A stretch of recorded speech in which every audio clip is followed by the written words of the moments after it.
Bonjour à tous et bienvenue dans ma nouvelle vidéo. Aujourd'hui, bilan couture du mois de décembre. Alors ça va être une vidéo assez courte puisque je n'ai eu que 2 projets. Et je voulais quand même vous faire une vidéo aujourd'hui sur ça. J'avais hésité à faire une vidéo sur le mois de décembre et de janvier, mais c'est vrai que j'avais peur après d'oublier quelques détails ou quelques annotations. Donc je préfère vous faire une vidéo plus courte, mais au moins je suis sûre de me souvenir à peu près encore de tout ce qui s'est passé.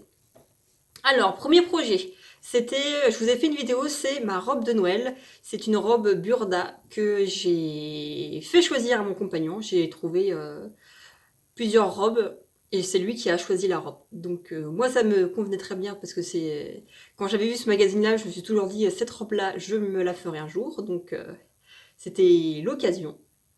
Alors je vais vous la montrer. De toute façon, vous avez la vidéo. Alors, c'est une robe Burda du magazine Novembre 2013, la robe 126. Alors, je l'ai faite en taille 38. Vous voyez, alors, elle a des fronces sur les épaules, sur les têtes de manches, et du coup, vous avez sur les côtés des découpes sur le côté. Hop. Alors, pour la réaliser, il faudra juste 7 boutons et un petit peu de thermocollant. Donc pas besoin de beaucoup de fournitures. Pour le tissu de cette robe, j'ai acheté une crêpe polyviscose rouge à 20 € les 3 mètres au coupon Saint-Pierre. Il est composé de 80% de polyester, 16 d'élasviscose et 4 d'élastane. Alors heureusement qu'il y avait un peu d'élastane parce que niveau buste, impeccable. Par contre, c'est vrai que niveau hanche, pour marcher et même pour être assise, je voyais que les coutures étaient un petit peu tirées. Donc heureusement qu'il y avait de l'élastane parce que je pense que j'aurais été largement étriquée dedans.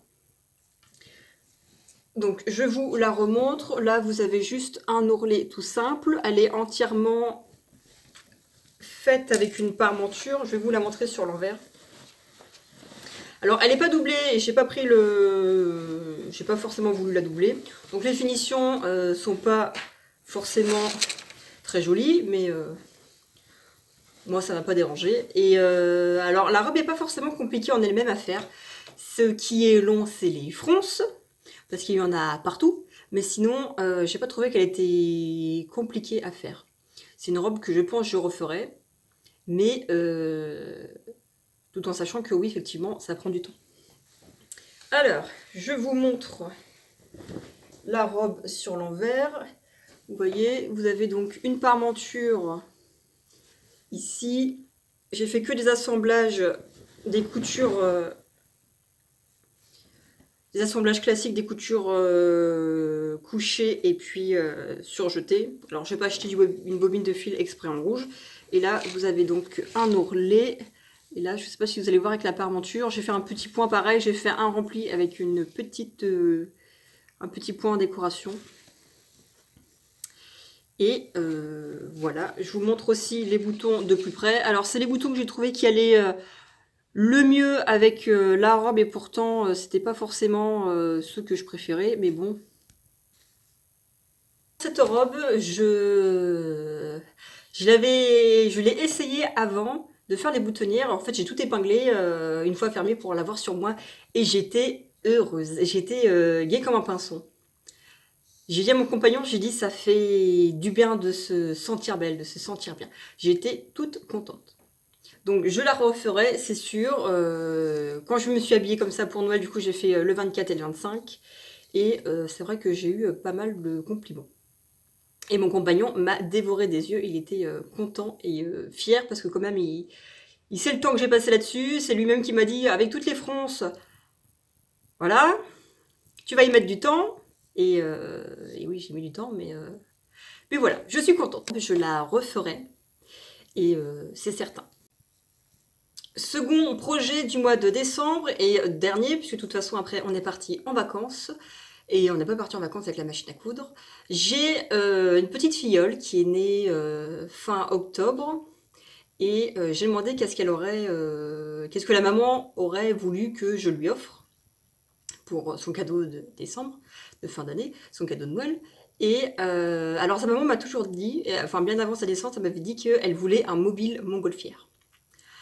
Alors, je me suis dit, pour trouver ça, enfin, remarque, on trouve de tout sur internet, donc je me suis dit ça va pas être compliqué, mais quelque part, un mobile montgolfière, ça court pas les rues, et je sais pas où est-ce qu'elle a eu cette idée-là, mais elle voulait un mobile montgolfière dans les teintes de sa chambre, donc c'est un peu terracotta et doré. Et je me suis souvenu que j'avais vu une vidéo, je vous la mettrai en barre d'infos. C'est une fille qui a fait une vidéo sur en fait les mobiles montgolfières qu'elle a faites pour son bébé. Et ça a fait tilt. Je me suis dit, j'ai vu cette vidéo là il y a 6 mois, 1 an. Et ça y est, on me demande la même chose. Donc j'ai regardé la vidéo. Alors la vidéo est bien faite et en plus vous avez les patrons qui sont fournis. Alors moi, je vous ai pas repris les patrons, je les ai fait moi-même à la main. Compliqué, mais vous pouvez très bien prendre ce qu'elle a fait. Et je vous montre donc, alors, j'ai fait 4 montgolfières totalement différentes. J'ai acheté une double gaze terracotta, un petit morceau, et de la feutrine pour faire les petits paniers. J'ai acheté un rouleau galon doré pour du coup décorer les 4 montgolfières différemment. Et je les ai...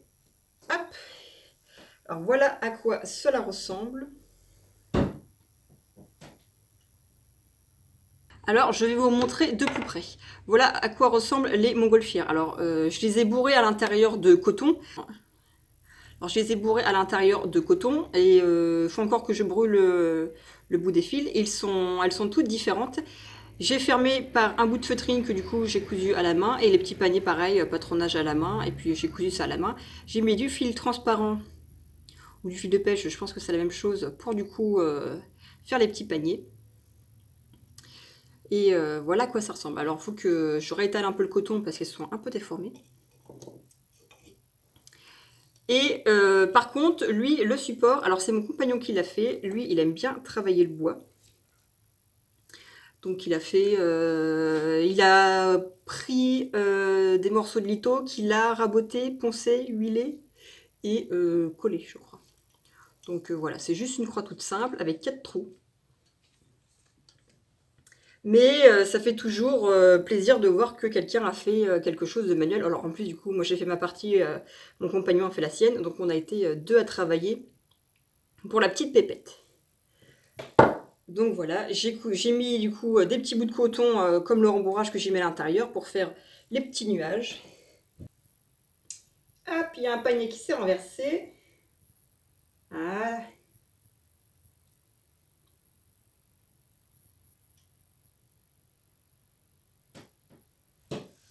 Alors ce projet, pareil, c'était assez simple. Le patronage, alors pas très compliqué, vous pouvez prendre celui de la vidéo comme je vous ai dit plus tôt, mais moi je l'ai fait à la main. Et puis pareil, les petits paniers, je les ai fait à vue d'œil à la main, découpés, cousus à la main, donc ça prend un petit peu de temps.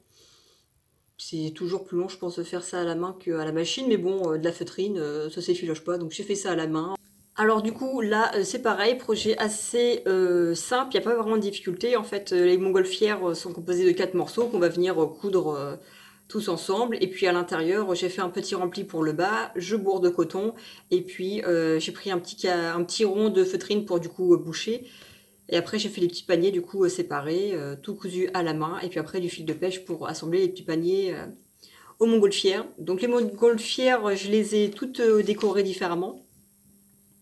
Avec un petit galon doré, je les ai toutes décorées différemment. Alors je me suis tâtée à me dire est-ce que j'en fais de plusieurs tailles ou est-ce que j'en fais plus, mais déjà je pense que 4, je pense que c'est déjà pas mal. Et puis de toute façon à l'âge qu'elle a, elle va pas encore s'en rendre compte, elle verra ça une fois qu'elle sera plus grande. Là ça va juste faire, je pense, j'espère, le plaisir et le bonheur des parents qui verront qu'on a tous les deux travaillé dessus. Et c'est toujours plus personnel de faire un cadeau à la main que... c'est ce que je disais à la maman, je sais plus, c'était peut-être plus simple et plus rapide de commander ça à l'autre bout du monde, mais voilà, moi j'aime bien coudre et du coup c'était l'occasion de coudre. Alors en plus, elle fera partie du coup des seules personnes privilégiées à qui je ne fais de la couture, parce que je couds pas pour tout le monde. Je veux dire, je couds déjà pas assez pour moi, alors c'est pas pour coudre pour tout le monde, je suis un peu égoïste pour ça. Mais voilà, elle c'est ma petite filleule, donc je suis très heureuse. Et puis quelque part, peut-être que d'ici là, dans 4-5 ans, peut-être que je ferai des petites montgolfières en mobile ou peut-être un autre mobile avec, je sais pas, des petites baleines pour mes enfants. On verra bien. En tout cas, c'était assez original. Et je suis contente d'être tombée sur cette vidéo parce que je pense que j'aurais jamais eu l'idée de les faire moi-même. Et je ne saurais pas forcément par quel bout j'aurais pu commencer. Donc je vous la mets en barre d'infos, c'est très bien expliqué. Et puis voilà. Ce bilan couture s'arrête ici. Alors comme je vous l'ai dit, il est très rapide, mais je préfère vous en faire un tout de suite que de le faire dans un mois et après ne plus me souvenir de tous les détails ou de tout ce que j'ai pu faire. Donc je vous embrasse et je vous dis à bientôt.